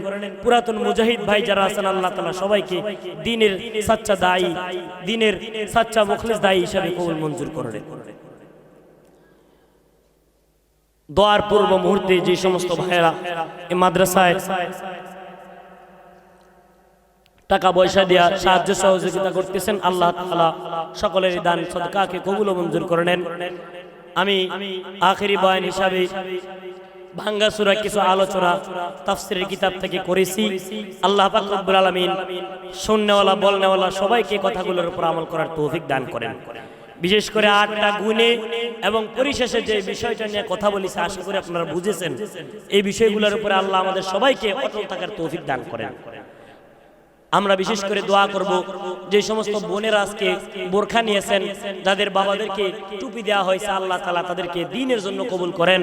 আমরাও এরকম তাদেরকে দেখে আমরাও মনে মনে নিয়ত করি আমাদের মেয়েদেরকে হাফেজা বানাবো, আমাদের ছেলেদেরকে হাফেজ বানাবো, আমরাও এরকম সম্মান অর্জন করব ইনশাআল্লাহ। আমি সুদূর ঢাকা নারায়ণগঞ্জ থেকে এসেছি। দোয়া করুন আল্লাহ তাআলা যাতে সুস্থ অবস্থায় আবার মা বাবার বুকে ফিরিয়ে নিয়ে দেন এবং আমার ছেলে মেয়েদের জন্য দোয়া করুন আল্লাহ তাআলা তাদেরকে যাতে দ্বীনের দায়ী হিসেবে কবুল করেন। আমার আব্বা অসুস্থ, আপনাদের সকলের কাছে দোয়া চাই আল্লাহ তাআলা আমার আব্বাকে যেন পরিপূর্ণ শিফা দান করেন। সবাই ইসালে সওয়াবের নিয়তে একবার সূরা ফাতিহা, 3বার সূরা ইখলাস, একবার দুরূদ শরীফ পড়ি। আউযু বিল্লাহি মিনাশ শাইতানির রাজীম। বিসমিল্লাহির রহমানির রহিম। আলহামদুলিল্লাহি রাব্বিল আলামিন। আর রহমানির রহিম। মালিকি ইয়াউমিদ্দিন। ইয়াকা না'বুদু ওয়া ইয়াকা নাস্তাঈন। ইহদিনাস সিরাতাল মুস্তাকিম। সিরাতাল লাযীনা আন'আমতা আলাইহিম গায়রিল মাগদুবি আলাইহিম ওয়ালাদ-দাল্লিন। آمين. بسم الله الرحمن الرحيم. قل هو الله أحد الله الصمد لم يلد ولم يولد ولم يكن له كفوا أحد. بسم الله الرحمن الرحيم. قل هو الله أحد الله الصمد لم يلد ولم يولد ولم يكن له كفوا أحد. بسم الله الرحمن الرحيم. قل هو الله أحد الله الصمد لم يلد ولم يولد ولم يكن له كفوا أحد. أستغفر الله إن الله غفور رحيم. اللهم صل وسلم وبارك عليه.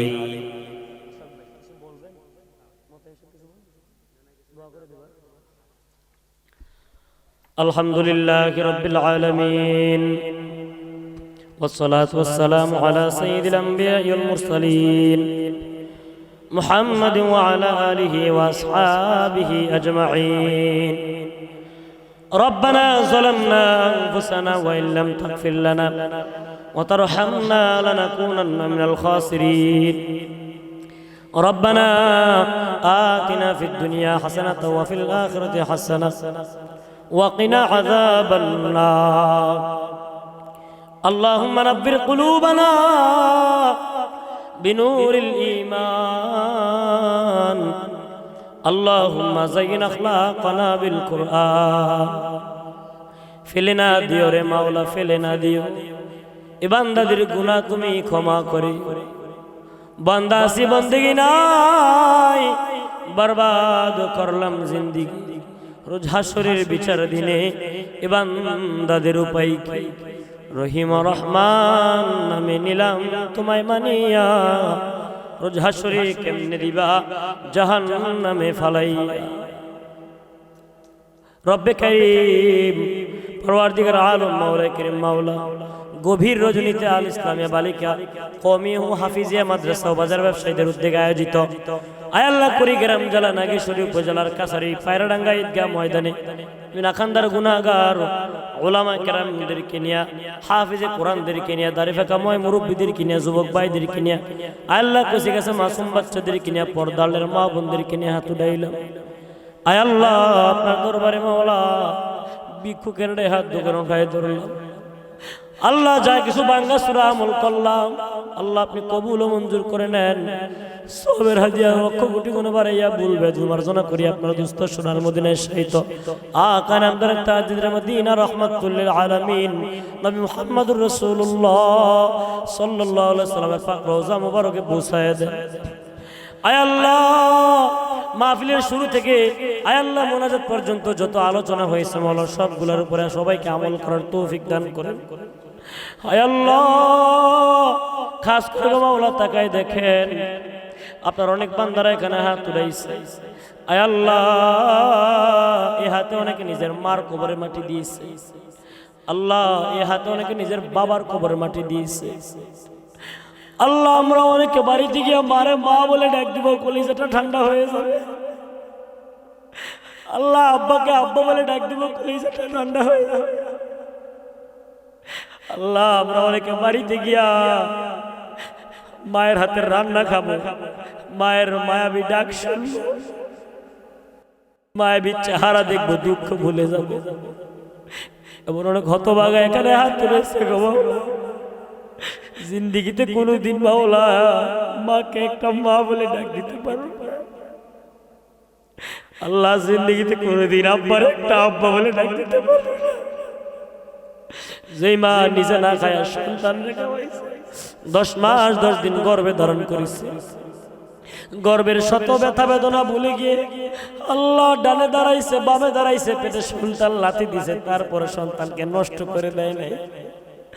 আল্লাহ শত ব্যথা বেদনা ভুলে গিয়ে সন্তানকে দুনিয়াতে শত কষ্ট সহ্য করে জন্ম দিয়ে সব ভুলে গেছে। আল্লাহ 2 বছর বুকের দুধ পান করায় বড় করেছে। আল্লাহ শীতের রজনীতে মাওলা ডানে পেশাব করে দিছে, বামে শুয়েছে, বামে পেশাব করে দিছে। আবার মাওলা আমার সবটা জায়গায় শুয়েছে মাওলা, ভিজাইতে ভিজাইতে সবগুলো কাপড় ভিজাই দিছি মাওলা, বুকে শোয়াই দিছে। আল্লাহ পেশাব করে বুকটা ভিজাই দিছি। আল্লাহ সেই মা যাদের কবরে, সেই মায়ের কবর আপনি আযাব দেন।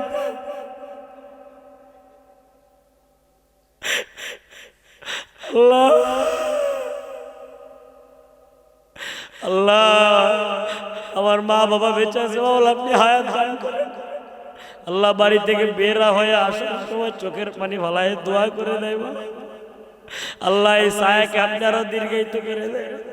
আল্লাহ আমার আব্বা অসুস্থ, আল্লাহ কত কষ্ট করে সন্তানদেরকে মানুষ বানাইছে। আল্লাহ যাদের আব্বা মা বেঁচে আছে আপনি নেক হায়াত দান করেন। আল্লাহ যাদের আব্বা আম্মা কবরে চলে গেছে সবাইকে মাফ করে দেন। আল্লাহ বাজার কমিটি ব্যবসায়ী ভাইদের ব্যবসার মধ্যে বরকত দান করেন। আল্লাহ যারা এই মাহফিলে সর্বাত্মক সাহায্য সহযোগিতা করেছে আল্লাহ সবাইকে কবুল করেন। আল্লাহ এই মাদ্রাসাকে কবুল করেন, মহিলা মাদ্রাসায় যারা হাফেজা হয়েছে আল্লাহ তাদেরকে কবুল করেন। আল্লাহ এই বোনদের মা বাবাদেরকে কবুল করেন। আল্লাহ মাদ্রাসার মুহতামিম সাহেবকে কবুল করেন। মাওলানা আনোয়ার ভাইয়ের মাদ্রাসা বরকত দান করেন। আল্লাহ যে ভাইয়ের পরিচয় আসলাম মাওলানা আসাদুজ্জামান ভাইয়ের মেহনতকে কবুল করেন। আল্লাহ অত্র এলাকার আরো ওলামায়ে কেরাম, আল্লাহ ইসলামী আন্দোলনের কর্মী ভাইরা অনেক মেহনত করেছে, অনেক মেহমানদারি করেছে, আদর আপ্যায়ন করেছে মাওলা। আল্লাহ যে বাড়িতে খাওয়া দাওয়া করেছি বসেছি মাওলা এই ভাইয়ের বাড়ি, আল্লাহ কামার রুজির মধ্যে বরকত দান করেন। আল্লাহ মুজাহিদ ভাইদের মাওলা হায়াতের মধ্যে বরকত দান করেন। আল্লাহ মরহুম পীর সাহেব ফজল করিম রহমাতুল্লাহ আলাইহি, মরহুম ইসাক রহমাতুল্লাহ আলাইহি, কারি ইব্রাহিম রহমাতুল্লাহ আলাইহির ফয়েজ ও বরকত সবাইকে দান করেন। আল্লাহ খ্রিস্টান মিশনারির ষড়যন্ত্র থেকে আল্লাহ গোটা বাংলার আল্লাহ সাধারণ মুসলমানদেরকে আপনি হেফাজত করেন। আল্লাহ সবাইকে ঈমান ধরে রাখার তৌফিক দান করেন। আল্লাহ সবাইকে ঈমান ধরে রাখার তৌফিক দান করেন। আল্লাহ নাগেশ্বরী এই উপজেলার সবাইকে মাওলা আপনি মাফ করে দেন, সবাইকে দ্বীনের জন্য কবুল করে নেন।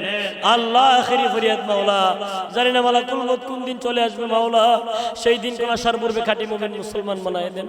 আল্লাহ আমার ডান পাশে বসা মাওলা, যারা বসে আছে মাওলা, আল্লাহ ভারপ্রাপ্ত সভাপতি সাহেব ওনার হায়াতের মধ্যে বরকত দান করেন। আল্লাহ আমাদের সবাইকে আপনি কবুল করে নেন। আল্লাহ সবাইকে কবুল করে নেন। আল্লাহ ঈমানের মৃত্যু দান করিয়েন। সুবহান রাব্বিকা রব্বিল ইজ্জাতি আম্মা ইয়াসিফুন ওয়া সালামুন আলাল মুরসালিন ওয়ালহামদুলিল্লাহি রাব্বিল আলামিন। আসসালামু আলাইকুম।